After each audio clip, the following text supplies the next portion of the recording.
Assalamualaikum warahmatullahi wabarakatuh. Perkenalkan nama saya Fitriani Lestari dari kelas 2 AJDD. Di sini saya akan mempresentasikan rancang bangun portal otomatis menggunakan sensor PIR ultrasonik LDR berbasis IoT. Judul tersebut adalah judul dari tugas akhir saya pada mata kuliah mikrocontroller. Jadi di sini kita akan mulai presentasinya. Tapi sebelumnya mohon maaf, di sini saya menggunakan dua device karena mikrofon pada laptop saya sedang bermasalah. Oke, kita mulai. Sesuai dengan judulnya, apa itu portal otomatis? Jadi di sini ada sedikit pertanyaan, apa itu portal otomatis?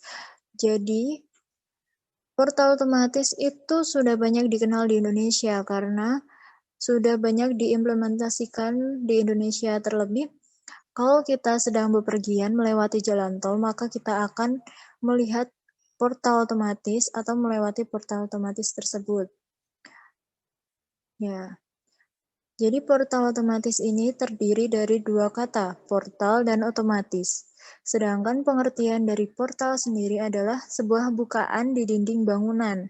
Jadi portal itu identik dengan bukaan pada gerbang atau benteng, terutama pintu masuk besar ke struktur penting. Jadi seperti di sekolah-sekolah terdapat sebuah gerbang dan di situ terdapat bukaan, itu biasa disebut dengan portal. Portal otomatis atau barrier gate adalah mesin untuk akses kontrol kendaraan, baik itu motor maupun mobil.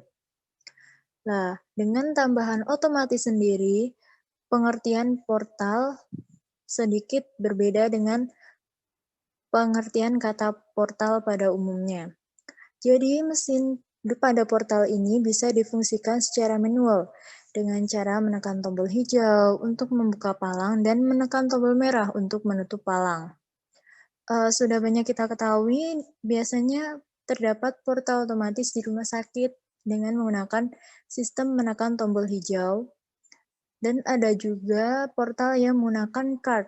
Seperti pada tol, kita harus menggunakan e-tol untuk membuka tol tersebut.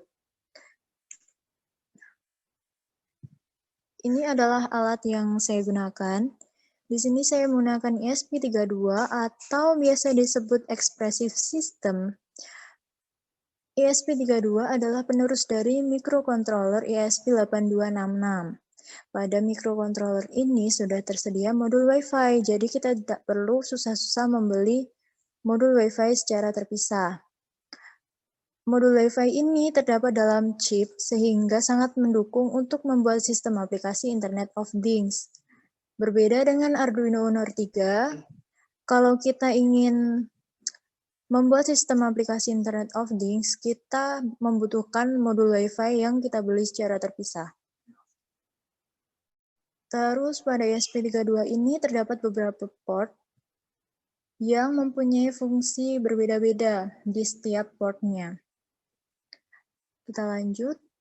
Untuk sensornya, yang terlihat adalah sensor PIR dan sensor LDR. Jadi, sensor PIR sendiri atau Passive Infrared adalah sebuah sensor yang digunakan untuk mendeteksi adanya pancaran sinar inframerah. Jadi, ketika sumber inframerah dengan suhu tertentu, misalkan manusia melewati sensor tersebut, maka sensor akan mendeteksi keberadaan kita. Untuk sensor selanjutnya adalah LDR, yaitu Light Dependent Resistor.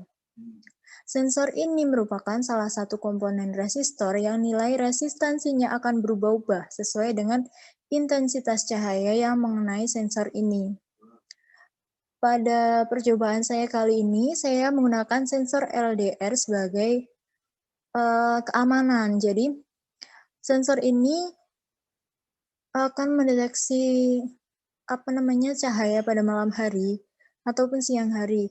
Jadi dia akan otomatis mengunci portal tersebut pada malam hari. Meskipun sensor lainnya mendeteksi keberadaan mobil atau kendaraan yang mau lewat, tetapi dengan keberadaan sensor LDR ini, untuk kendaraan-kendaraan tersebut tidak bisa lewat jika malam hari karena sudah terkunci. Sensor selanjutnya adalah ultrasonik. Sensor ultrasonik adalah sebuah sensor yang berfungsi untuk mengubah besaran fisis bunyi menjadi besaran listrik dan sebaliknya. Jadi dia bekerja dengan sistem bunyi. Jadi saat sensor ini mendengar bunyi, portal akan otomatis terbuka. Untuk sensor PIR, jaraknya hanya mencakup 5 meter, jadi maksimal jarak sensor PIR hanya 5 meter. Terus di sini saya juga menggunakan motor stepper. Motor stepper sebetulnya juga sama seperti motor DC. Jadi dia berfungsi sebagai penggerak. Pengertiannya sendiri ialah motor stepper ialah perangkat elektromekanis. Jadi dia berputar secara bertahap, tidak kontinus seperti berputarnya motor AC induksi. Motor stepper bergerak berdasarkan urutan pulsa yang diberikan kepada motor. Karena itu, untuk menggerakkan motor stepper diperlukan pengendali motor stepper. Motor stepper sendiri digunakan untuk membuka portal. Jadi di sini saya menggunakan 2 motor stepper. Portalnya akan membuka melalui 2 sisi ya. Jadi kanan dan kiri dia akan membuka secara bersamaan jika mendeteksi kendaraan atau manusia yang akan lewat. Untuk programnya sendiri saya menggunakan Kodular. Jadi Kodular itu adalah situs web yang menyediakan tools yang menyerupai MIT Apps Inventor untuk membuat aplikasi Android dengan menggunakan block programming. Dengan kata lain, Anda tidak perlu mengetik kode program secara manual untuk membuat aplikasi Android. Jadi di sini kita dimudahkan oleh Kodular, jadi kita tidak perlu mengetik programnya sendiri untuk membuat aplikasi Android. Selain itu, pada Kodular juga memiliki Kodular Store. Jadi, ketika kita akan membuat sebuah aplikasi Android, dan jadi kita tinggal melakukan upload aplikasi ke dalam Kodular Store. Melakukan dalam pembuatan blok program extension IDE sesuai dengan keinginan developer. Ini adalah blok diagram dari portal otomatis saya. Jadi ESP32 berada di tengah-tengah. Dia disambung ke sensor PIR LDR ultrasonik sebagai inputnya, kemudian dibantu oleh Wi-Fi. Kemudian sebagai outputnya ada 2 motor stepper dan smartphone yang di dalamnya terdapat web Kodular. Sekian, terima kasih. Wassalamualaikum warahmatullahi wabarakatuh.